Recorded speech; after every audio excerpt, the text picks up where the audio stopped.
राधा और कृष्ण की प्रेम कहानी हिंदू धर्म में एक प्रसिद्ध और लोकप्रिय कहानी है। ये कहानी प्रेम, समर्पण और भक्ति के बारे में है।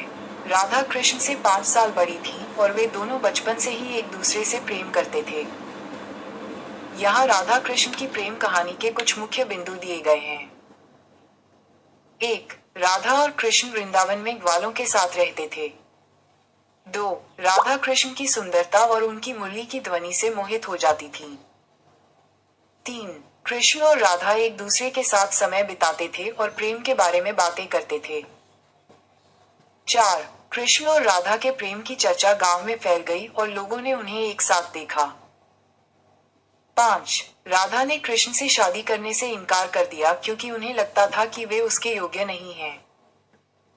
6. राधा ने कहा कि वह कृष्ण के लिए एक भक्त है और उसका प्रेम भौतिक नहीं है।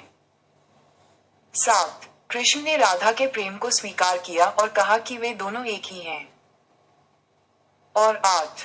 कृष्ण और राधा का प्रेम एक अमर प्रेम कहानी है। कुछ अन्य बातें जो राधा और कृष्ण की प्रेम कहानी के बारे में जानने योग्य हैं।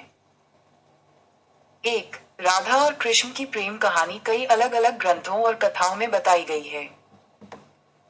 2. कुछ लोग मानते हैं कि राधा और कृष्ण के बीच विवाह नहीं हुआ क्योंकि कृष्ण भगवान का अवतार थे और राधा एक भक्त थी। 3.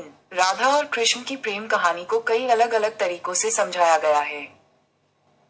4. कुछ लोग मानते हैं कि राधा और कृष्ण के बीच का प्रेम एक आध्यात्मिक प्रेम था, जबकि अन्य लोग मानते हैं कि यह एक भौतिक प्रेम था।